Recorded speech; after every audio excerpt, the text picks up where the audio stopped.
umukobwa pastora aramwegera aravuga ngo bimeze bite kutagishyushya, ati rega pasteri byabaye bikomeye urugo rwanjye nibimeze neza.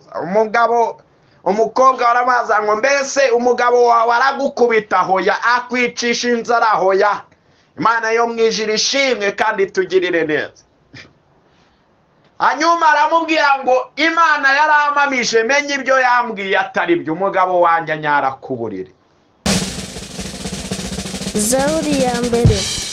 Reka nkusuhuze mu izina rya Yesu Kristo w'i Nazareti, mwifurize kugira umugoroba mwiza, ijoro rihire, kandi ugire igitondo cy'umugisha nimba ugiriwe amahirwe yo kumva ijambo ry'Imana kakanya kuri Zaburi y'ijambo ry'Imana. Dushimiye Imana iduhaye uyu mwanya kugira ngo tuganire n'abera bayo ijambo ryayo. Dushimiye ubuyobozi bwa gurupe admin Diodoni, Imana nimuha umugisha, uba yateguye uyu mwanya, Imana ikamukoreramo ikamwereka ko ari twebwe tugomba kugirirwa icyizere uyu mugoroba. Ntago biba bisanzwe, nawe nubona amahirwe yaguhagarara imbere y'abantu cyangwa ukugurirwa muri ubu buryo, Imana ikagutoranya ibinyujije mu mukozi wayo, ujye uyishimira kandi ushimire n'uwo muntu. Timoteyo yajyaga ashimira Pawulo akanamugisha inama y'ibyo agomba gukora. Gushimira rero ni umuco usanzwe. Imana y'umugisha admin Diodoni ndetse n'umufasha we Benita, Imana irushaho kubagirira neza kandi Imana ibagure, kandi inama Imana yamuhaye zingana gutya kuyobora twese. Imana nitugirire neza kandi Imana idufashe guteza imbere ministry cyangwa umurimo wayo. Nitwa Pastor Emmanuel, Imana ishimwe, nkunda Imana n'abantu bayo ikirengeye byose, ndi umwana w'Imana. Namenye neza ko ndi igikomangoma mu bwami bw'Imana. Iki wavuga iki iyo wisobanukiwe ukamenya yuko umwana aragwa na se? Rero isi n'ibiyuzuye ni ibya data, urumva nanjye ndi umuyobozi muri iyi si ndetse no mu bwami bw'Imana. Haleluya. Imana yo mu ijuru rero igufashe cyane kandi irusheho kukugirira neza. Uyu mugoroba ndifuza kugira ngo tuganire ku magambo meza yo kugira umutima uhamye Imana, mu bibazo, mu ntambara, mu bisubizo, ahantu hose waba uri, for every situation, umutima wawe ukaba ku Mana. Imana yakundaga umugabo umwe bita Nowa, kubera ko Nowa yari umugabo udasanzwe. Yabaga ari guhinga, yaba ari gutekereza ku bana be, ibintu byose ugasanga ari mu bitekerezo, umutima uri ku Mana. Imana yitegereza uyu mugabo bita Nowa, iravuga ngo Nowa nagakwiye kuba muri iyi si, kubera yuko umutima we uhora muri ibyo bitekerezo bya Nowa byabaga ku ijuru ry'Imana. Imana irabyitegereza iravuga ati wowe ntukwiye kuba muri iyi si, ntunakwiye gupfa ngo unyure mu gitaka, ahubwo urakwiye kuzamuka ukaza mu ijuru. Imana yo mu ijuru ishimwe cyane, kubera ko Eliya mu bibaho byose fote Eliya yakoze yari imwe, kandi kwari ukugira ngo Imana yimika abandi bantu bereke yuko Eliya ari umuntu nkabo, yarashoboye kwizera nk'uko nabo bakizera. Nta kindi, Eliya umutima we wabaga ku Mana, yizeraga Imana ko ishoboye byose. Yesu ashimwe cyane kandi atugirire neza. Uyu munsi rero si igihe cya Eliya, si igihe cya Nowa, ni igihe cyanjye nawe kugira ngo ibitekerezo byose tubishyire ku Mana. Naratangaye cyane muri iyi si, usanga umuntu ibitekerezo bye biri ku ndi muntu, ibitekerezo bye ugasanga ntibiri ku Mana, biri ku muntu runaka.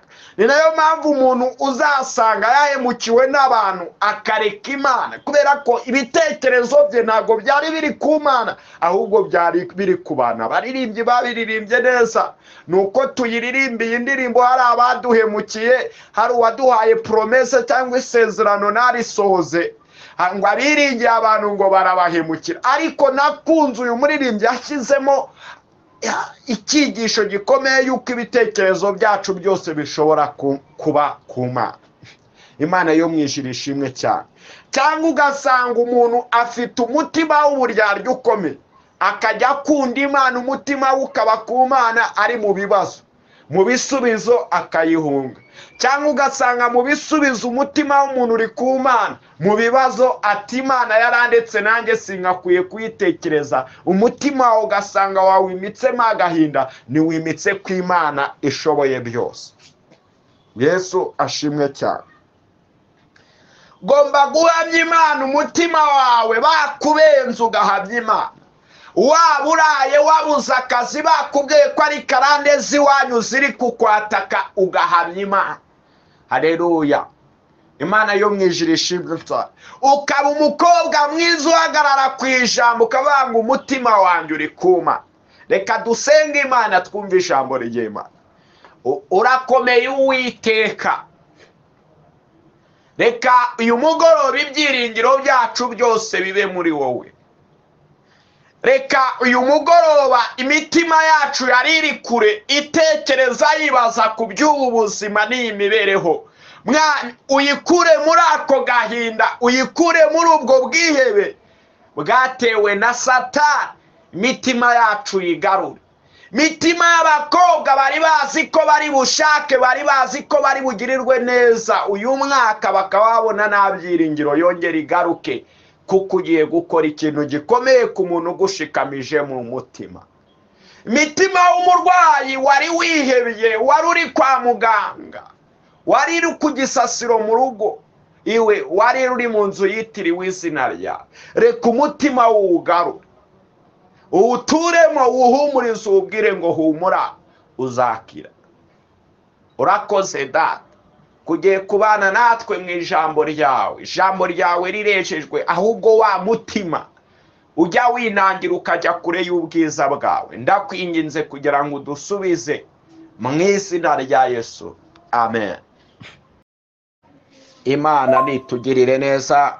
Turi ku ijambo rivuga ngo kugira umutima uhamya Imana mu bibaho byose. Yesu ashimwe. Mbonye iri jambo rijya ritenguha abantu, nkabona umuntu ari kwikarakasa ngo njyewe ndi umukristo. Imana yo mwijuru ishimwe. Muririmbyi umwe yigeze aririmba, yari umukobwa, araririmba ngo njye ndi umukristo, ngo nzahora ndi we ibihe byose ngeze kugupfa. Yakundaga kuyiririmba ahantu hose yabaga ari bamwakira ngo njye ndi umukristo. Mu by'ukuri mu bigaragara yari yaratsinze ibizamini byose by'ubuzima n'ishuri ry'Imana ryose, kugira ngo winjire mu mugisha w'Imana uba wageragejwe. Kandi nanone iyo umugisha w'Imana ubonye ushobora kukugerageza. Buke kabiri umukobwa abona umugabo mwiza n'urugo rw'isi Imana yamubwiye, akajya aririmba afashwa kubera iryo sezerano. Imana yaramubwiraga ngo nzakugirira neza. Kubw'iyo ndirimbo nukomeza kuyiririmba ugahamya imbere y'abahamya benshi, ukavuga ngo njye ndi umukristo, nzahora ndi w'ibihe byose ngeze kugupfa. Uyu mukobwa yari afite umutima uhamya Imana. Muri karitsiye abari bamuzi, ndetse n'iyari yariyandagaje, yari isugi mu yandi maga. Ariko Imana imuhaye urugo yamubwiye, imuha umugisha w'urugo. Urugo ni umugisha ukomeye cyane. Amaze kurugeramo, buke kabiri umugabo yanyaraga ku buriri, yandirimbira kama. Yakinjira mu rusengero kubera kubura kwihangana, akazajya areba nka mbega urubwa. Murabizi neza hari umuntu mu yandi magambo y'utaraterwa, kandi bakanavuga ngo umwijuto w'ikinonko ugira ngo imvura niza.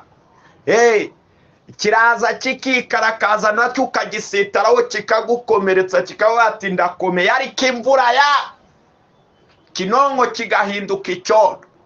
Yesu ashimwe. Ni n'abakristo bo muri iyi minsi bameze, barahamya Imana, abashubijwe, ariko akantu gato kaza bakabivamo ngo perezida yamvuze na nge bijya binanangaza. Gusa ndashaka kukubwira igisubizo cy'ibyo ngibyo, kuko ngewe nanjye ndi umuntu nanuye muri iyi si. ntukababare ngo abantu bakwanze. Umutima wawe niwumva utari connecte n'Imana aba ari bwo uzaba. Umukobwa pastor aramwegera aravuga ngo bimeze bite kutagishyushya? Ati rega pasteri byabaye bikomeye, urugo rwanjye nibimeze neza. Umukobwa aramaza ngo mbese umugabo wawe aragukubita? Hoya. Akwicisha inzara? Hoya. Imana yo mwijira ishimwe kandi tugirire neza. Hanyuma aramubwira ngo Imana yaramamije, menye ibyo yambwiye atari byo, umugabo wanjye anyara ku buriri. Pasteri agira yishurirwa, nanjye hari akandi kantu nifuza kwadinga. Bati mbese yadirimbo baririmbaga ngo ngende umukristo nzahora ndiwe ibihe byose ngeze kugupfa, kuki utayiririmba? Imana yo mwijira ishimwe kandi buriya usanga yayiririmba. Yesu ashimwe. Imana yari kumugirira neza, Imana igahindura amateka. byibura iyo ndirimbo yari bukamye inkari z'uwo mugabo akazajya ahora areka kunyara ku buriri, gasanga umuntu kwihangana byaramunaniye. Yesu atugire no kuba muri kora. Njye bijya binanangaza. Cunge neza ku mutima wawe uri connect.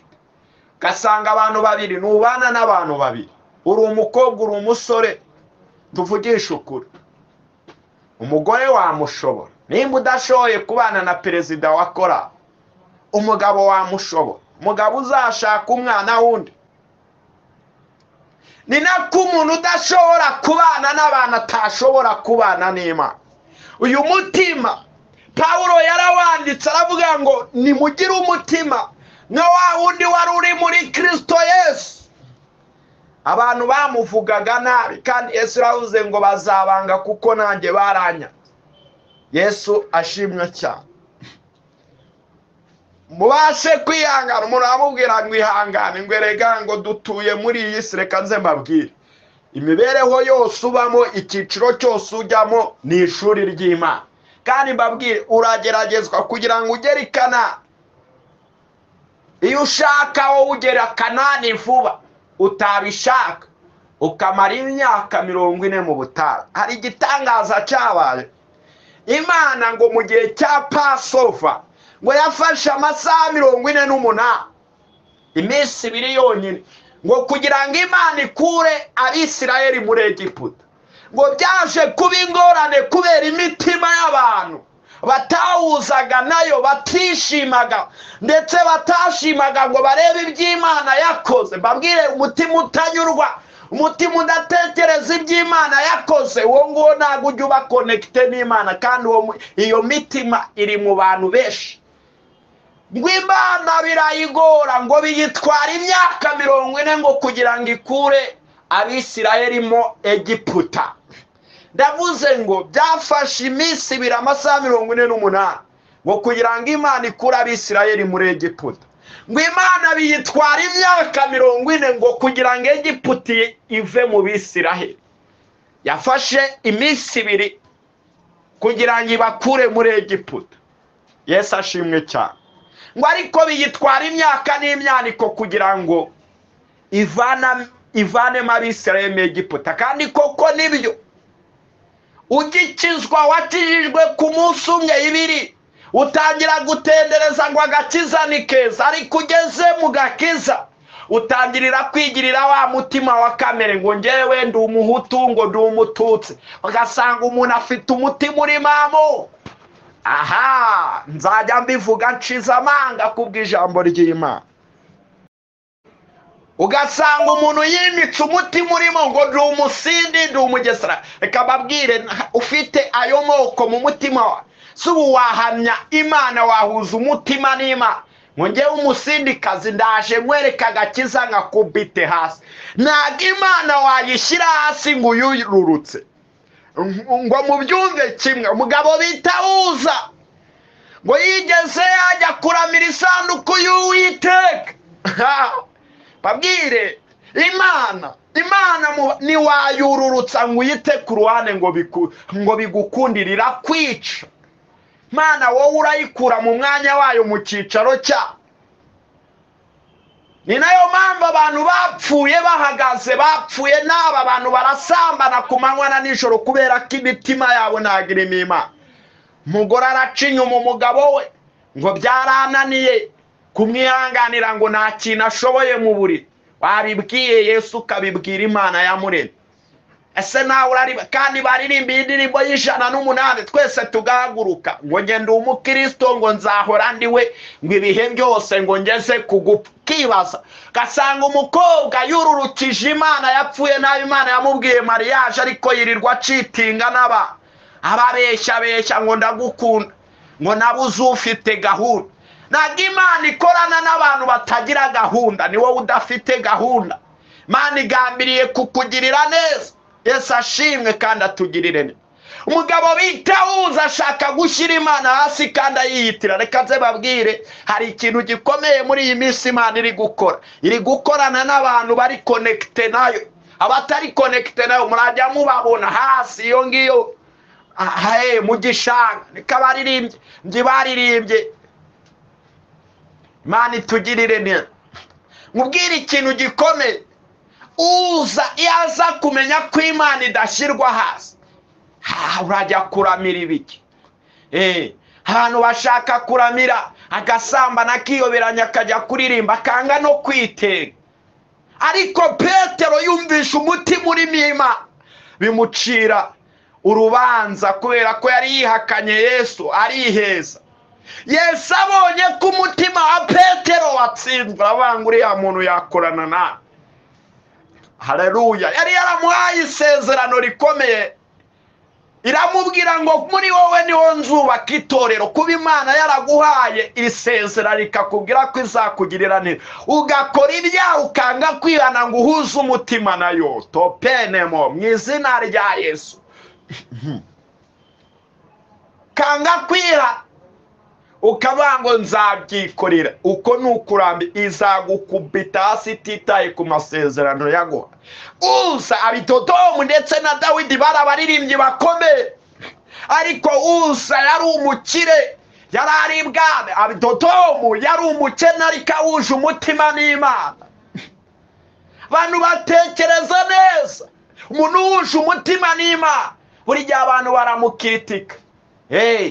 Bakabanga ibyo akora sibyo. Harakubwira ngo dusenge tugiye kuririmba ngo uri kudutinza. Harakubwira ngo twiragize Imana ngo amasaha yageze ngo tugiye mu ngo zacu. Ariko nge n'ibintu bijya binsetsa. Nababwiye ngo umwijuto w'ikino ntabwo uyu mugana ari umwe Paulo yabwiye Timoteyo, ntabwo ari uwo yababwiye. Ugira ngo imvura n'izabo. Umuntu uramawe ariko cya kanseri cya diabete cyagukubita ugashaka guhuza umutima n'Imana. Imigani igice cya mbere haravuga ngo nanjye nzagukina ku mubyimba ibyo watinyaga bikugezeho. Kugira umutima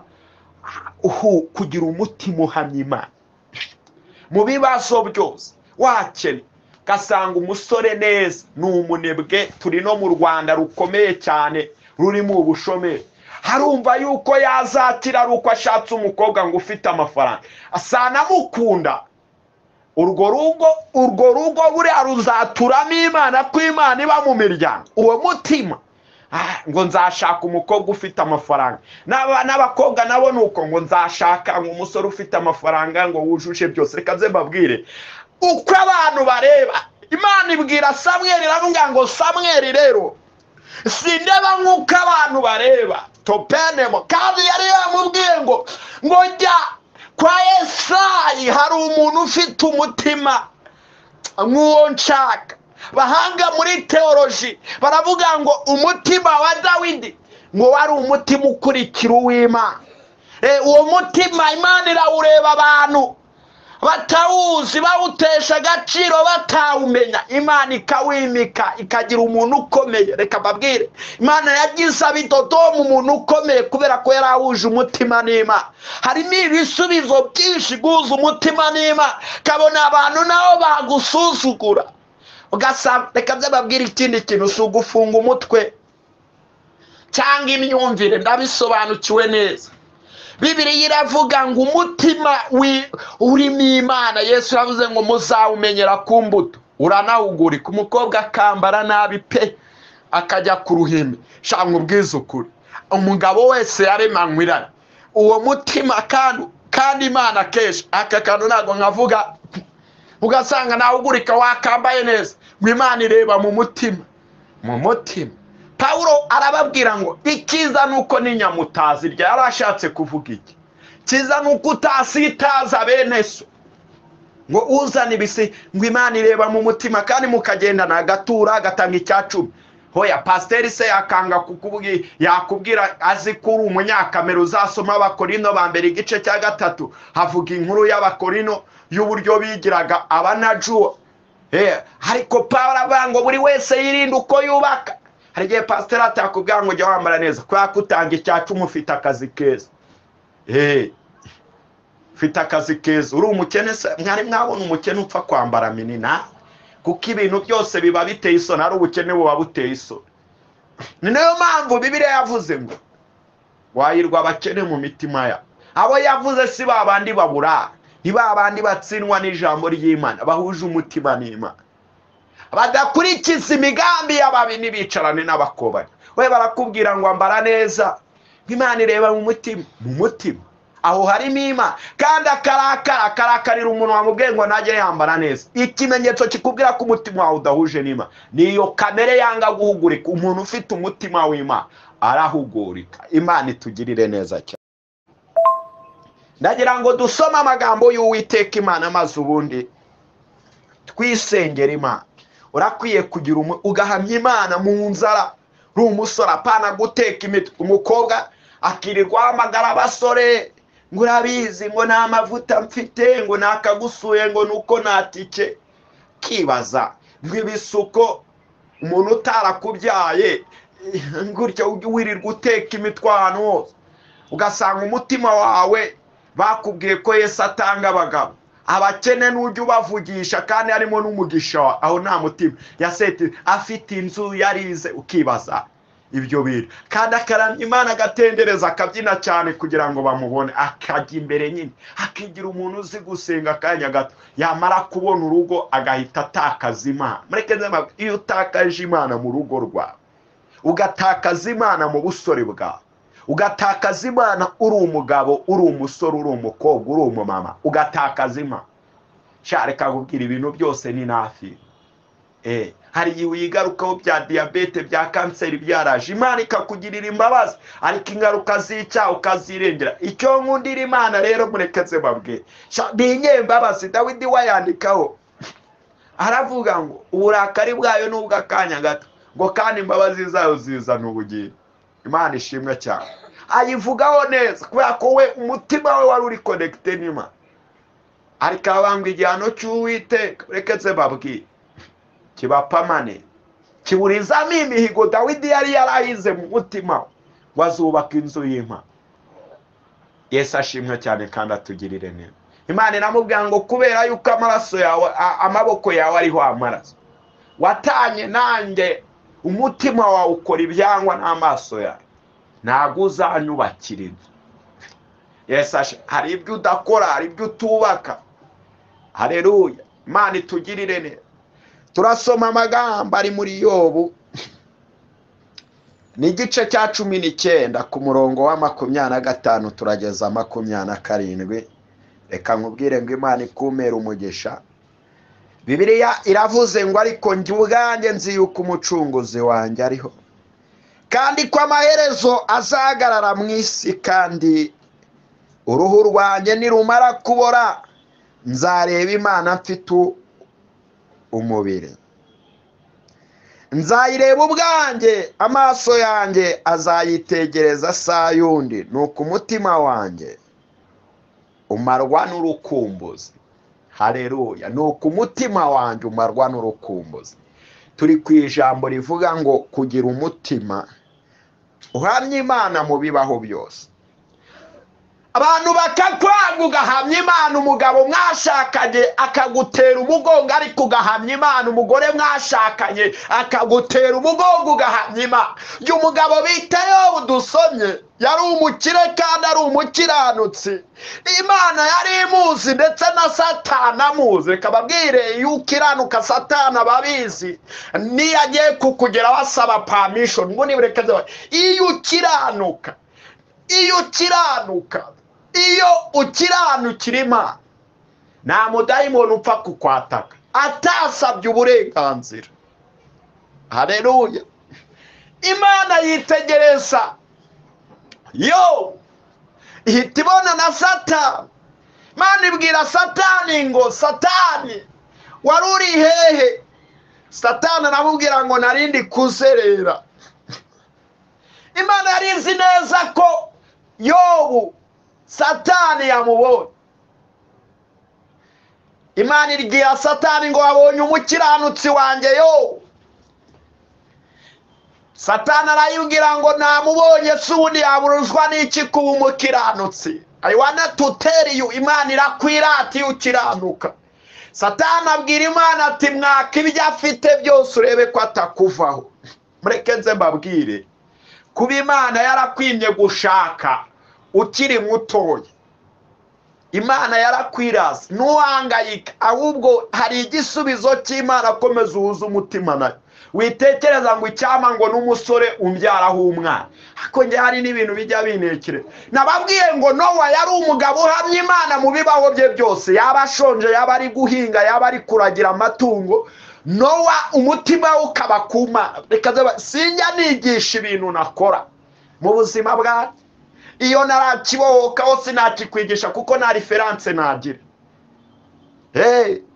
Nahoze ndi kubwira abantu, nimba nasambana urajya kumbwira ngo nje kwigisha iby'ubusambanyi. Ahubwo ndavuga yuko Imana yanga icyaha igisa nacyo, kuko gusambana nibi ntabyo mbanze.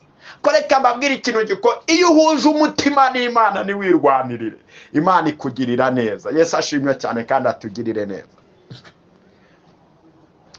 Bibiliya iravuga ngo Uwiteka yemera gutanga Yobu mu maboko ya Satani kugira ngo amugerageze. Hari igihe Imana igutanga, abavandimwe mujye mwihangana, wowe ikagutanga waririmbaga neza, nituvuge ngo ijwi riragenda abantu bagatangira kukurwanya bakakuvuga, iyo ucitse intege ukabivamo, Satani arakwataka. Dushimire Imana yuko utazongera gutsindwa ukundi, kandi Imana itubabarire cyane. Yesu ashimwe. Yobu ararwara, ibintu byose bimushiraho. Yobu niwe muntu wumvisha inkuru mbi umunsi umwe z'ibyamubayeho byo byose. Yobu yabuze Yobu abura inshuti, Yobu abura amatungo, yari umutunzi ukomeye cyane. Haleluya.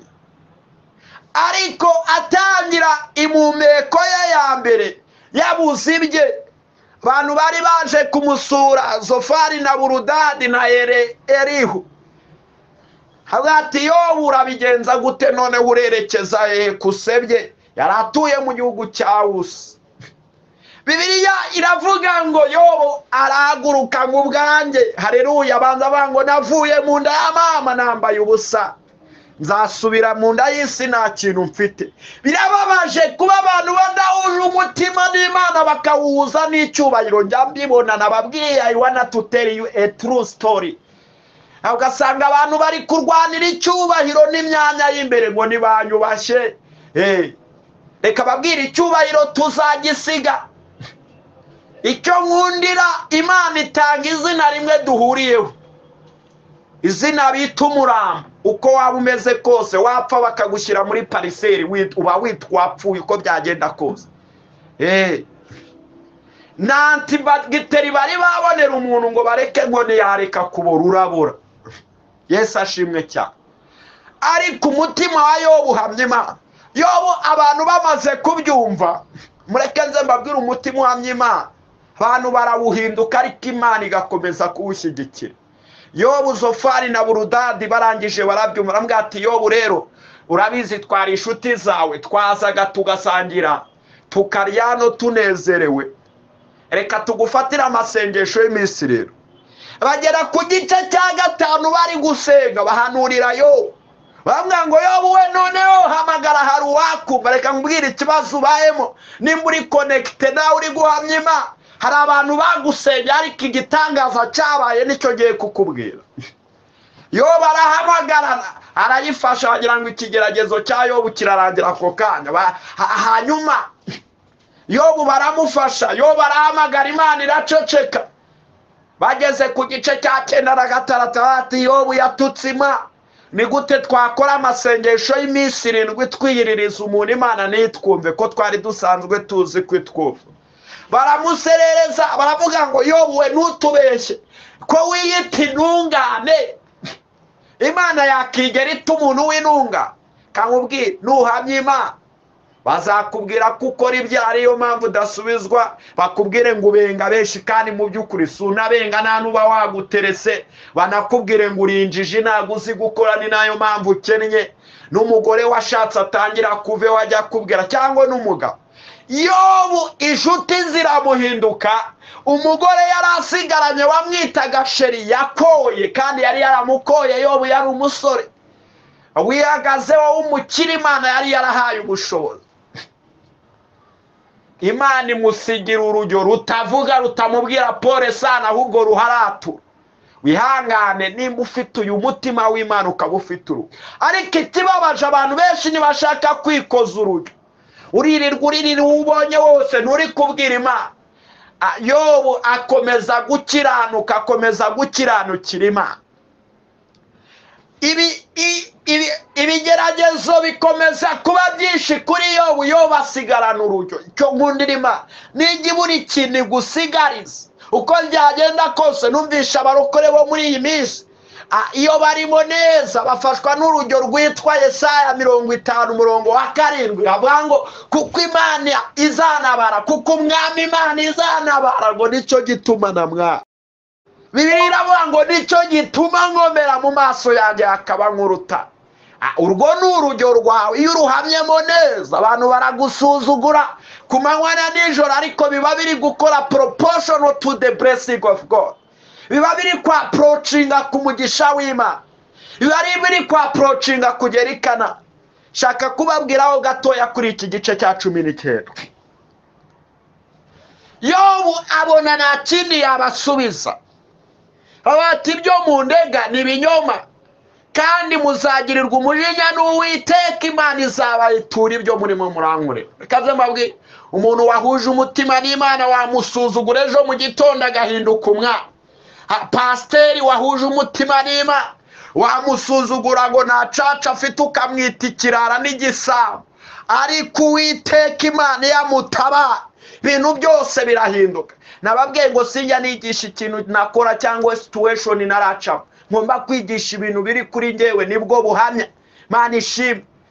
Guhuza umutima n'Imana. Twabonye Imana uhuje umutima nayo ikugirira neza igahindura amateka y'ubuzima bwawe. Yobu arahaguruka abwira abantu, arabwira ngo ariko muririrwa mwiruhiriza ubusa, murancira urubanza.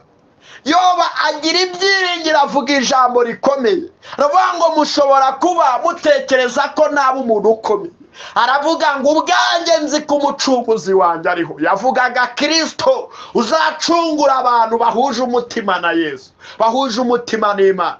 Ngo umucunguzi Yesaya aramuhanura, umuntu uhuje umutima n'Imana abona ibyo abantu batabona. Abantu bamutekerereza mu tuntu twaveke wari hejuru. N'amambu umuntu uhuje umutima n'Imana kumusuzugura arakwihorera, arakureba, kuko ntago muba mutekereza bimwe. Abari kureba ibyo wowe utari kubona. Abwira Zofari nta burudani, arababwira ngo ubwanjye nzi ko umucunguzi wanjye ariho. Yesaya aramuhanura ngo azitwa igitangaza, Imana ikomeye, ngo ubutware buzaba ku bitugu bye. Umuntu uhuje umutima n'Imana agira ubutware. Imana iramutabara mu gihe cye, bakavuga ngo agiye kuzimu. Ariko mureke nze babwire, umuntu uhuje umutima n'Imana iherezo rye ry'ubuzima rirangirira mu ijuru, kandi mu isi najya abaho nabi.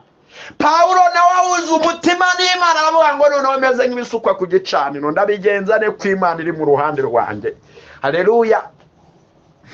yo baravuga ngo amaherezo azahagarara mu isi azaza guca urubanza ibyo muri kuvuga byose ngo amaso yanjye nazamureba umutima wanjye ugoswe n'urukundo rwe haleluya ngo amaso yanjye azamureba saa yundi hale aravuga hanyuma aravuga ngo mu bibaho byose naba mfite urujyo abantu baba bankunda cyangwa batankunda nzahamya Imana abantu baba babishaka cyangwa batabishaka nzahamya Imana nagumiwe nabyaye cyangwa nabyaye nzahamya Imana nashatse cyangwa nashatse nzahamya Imana ndwaye cyangwa narwaye nzahamya Imana Imana izaba kuri njye abona ko umubiri ari ubusa asigaza inzu y'Imana umutima wanjye ugoswe n'urukumbuzi ugoswe n'urukundo mureke nze mbabwire uyu mubiri ni inizanyo twahawe kugira ngo duhamye Imana